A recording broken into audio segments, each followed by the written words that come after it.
Assalamualaikum warahmatullahi wabarakatuh. Sebelum kita memulai pelajaran, alangkah baiknya kita berdoa terlebih dahulu agar ilmu yang dapat kita pelajari dapat bermanfaat. Bagaimana kabar kalian hari ini? Jangan lupa untuk tetap terus menjaga kesehatan dengan cara mengikuti protokol kesehatan. Kompetensi dasar 3.4 menganalisis kronologi perubahan dan kesinambungan ruang geografis, politik, ekonomi, pendidikan, sosial, budaya dari masa penjajahan sampai tumbuhnya semangat kebangsaan. Adapun tujuan pembelajaran yaitu yang pertama, peserta didik mampu menjelaskan latar belakang kedatangan bangsa barat. Yang kedua, peserta didik mampu menguraikan kedatangan bangsa-bangsa barat ke Indonesia. Untuk materi pada pertemuan kali ini, gue akan membahas tentang kedatangan bangsa-bangsa barat ke Indonesia. Yang pertama, latar belakang kedatangan bangsa barat. Daya tarik Indonesia bagi bangsa-bangsa barat.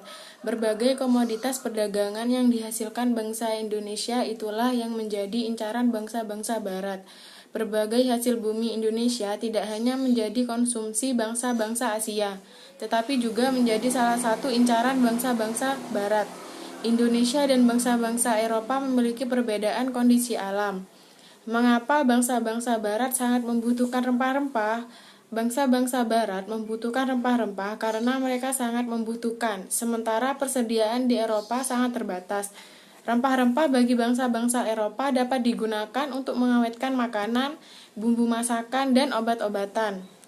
Negara tropis seperti Indonesia kaya akan rempah-rempah sehingga bangsa-bangsa barat berusaha memperolehnya.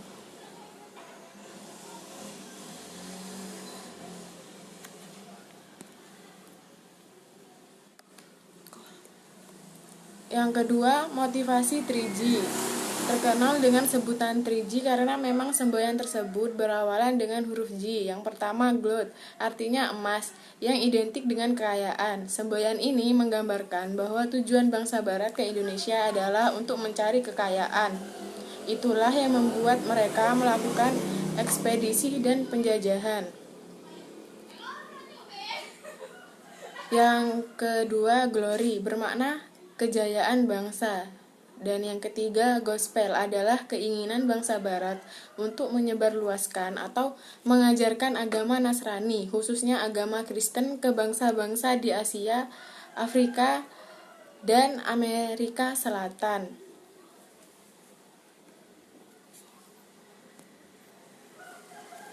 Yang ketiga yaitu revolusi industri. Revolusi industri adalah pergantian atau perubahan secara menyeluruh dalam memproduksi barang dari sebelumnya menggunakan tenaga manusia dan hewan menjadi tenaga mesin. Penggunaan mesin dalam industri menjadikan produksi lebih efisien, ongkos produksi dapat ditekan, serta barang dapat diproduksi dalam jumlah besar dan cepat. Berkembangnya revolusi industri menyebabkan bangsa-bangsa barat memerlukan bahan baku yang lebih banyak. Mereka juga memerlukan daerah pemasaran untuk menjual hasil-hasil industrinya. Salah satu pengaruh revolusi industri yang sangat terasa adalah dalam kegiatan transportasi. Penemuan mesin uap yang dapat dijadikan mesin penggerak perahu merupakan teknologi baru pada masa tersebut. Perahu dengan mesin uap merupakan penemuan sangat penting yang mendorong penjajahan bangsa-bangsa barat. Penggunaan mesin uap dapat memperpendek waktu perjalanan.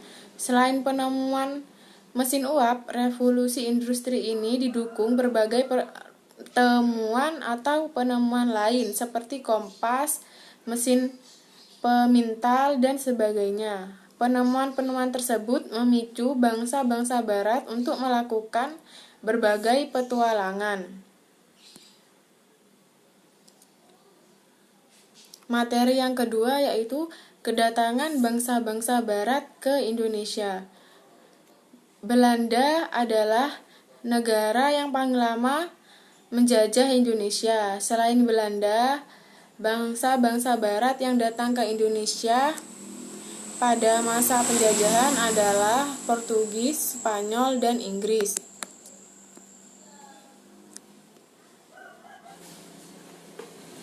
Kedatangan bangsa Portugis di Maluku. Perjalanan bangsa Portugis mencari sumber rempah-rempah diawali dari kota Lisabon, Portugis. Pada tahun 1486, Bartolomeus Dias merupakan pelayaran pertama menyusuri pantai barat Afrika. Ia bermaksud melakukan pelayaran ke India, namun gagal. Portugis mencapai Malaka pada tahun 1511 di bawah pimpinan Alfonso. Ia berhasil menguasai Malaka dan Myanmar. Selanjutnya Portugis menjalin hubungan dagang dengan Maluku pada tahun 1512. Bangsa Portugis telah berhasil sampai di Maluku di bawah pimpinan Antonio de Abreu.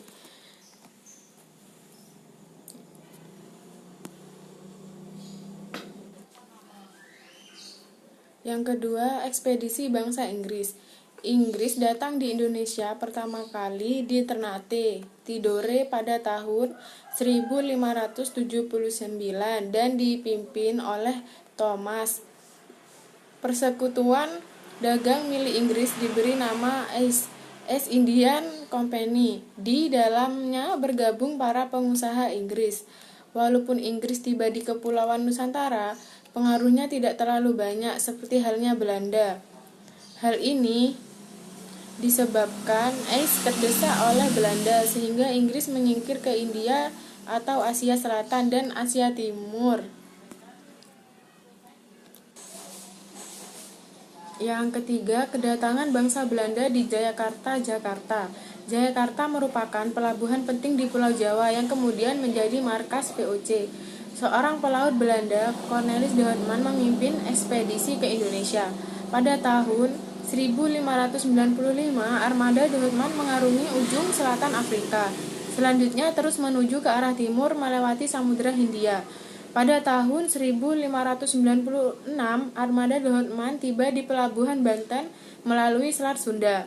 Kedatangan Houtman di Indonesia kemudian disusul ekspedisi-ekspedisi lainnya. Dengan banyaknya pedagang Belanda di Indonesia, maka muncullah persaingan di antara mereka sendiri. Untuk mencegah persaingan yang tidak sehat, pada tahun 1602 didirikan VOC atau Perserikatan Maskapai Hindia Timur yang merupakan penggabungan dari beberapa perusahaan dagang Belanda. Gubernur Jenderal pertama VOC adalah Peter Booth. Ia mendirikan pusat perdagangan VOC di Ambon, Maluku. Namun kemudian pusat dagang dipindahkan ke Jakarta karena VOC memandang bahwa Jawa lebih strategis sebagai lalu lintas perdagangan. Selain itu, Belanda ingin menyingkirkan saingan mereka, yaitu Portugis di Malaka. Pangeran Jayawikarta, penguasa bagian wilayah Banten, memberi izin kepada VOC untuk mendirikan kantor dagang di Jayakarta. Selain memberikan izin kepada VOC untuk mendirikan kantor dagang di Jayakarta, pendirian kantor dagang didirikan di Inggris. Kebijakan ini membuat Belanda merasa tidak menyukai Pangeran Jayakarta. Gubernur Jenderal VOC, Jan Pieterszoon, membujuk penguasa kerajaan Banten untuk memecat Pangeran Jayawikarta, sekaligus memohon agar izin kantor dagang Inggris East dicabut. Pada tanggal 31 Mei 1619, keinginan VOC dikabulkan Raja Banten. Momentum inilah yang kemudian menjadi mata rantai kekuasaan VOC dan Belanda pada masa berikutnya. VOC menikmati keleluasaan dan kelonggaran yang diberikan penguasa Banten. Jayakarta oleh VOC diubah namanya menjadi Batavia. VOC mendirikan benteng sebagai tempat pertahanan, pusat kantor dagang, dan pemerintahan. Pengaruh ekonomi VOC semakin kuat dengan dimilikinya hak monopoli perdagangan. Masa inilah yang menjadi sandaran kekuasaan Belanda pada perjalanan sejarah selanjutnya. Kedatangan bangsa-bangsa barat ke Indonesia telah menyebabkan kolonialisme dan imperialisme. Hidup dalam penjajahan menyebabkan penderitaan rakyat dalam berbagai bidang. perubahan yang terjadi pada masa kolonial lebih banyak merugikan bangsa Indonesia. Sekian pembelajaran dari Ibu kali ini. Terima kasih. Wassalamualaikum warahmatullahi wabarakatuh.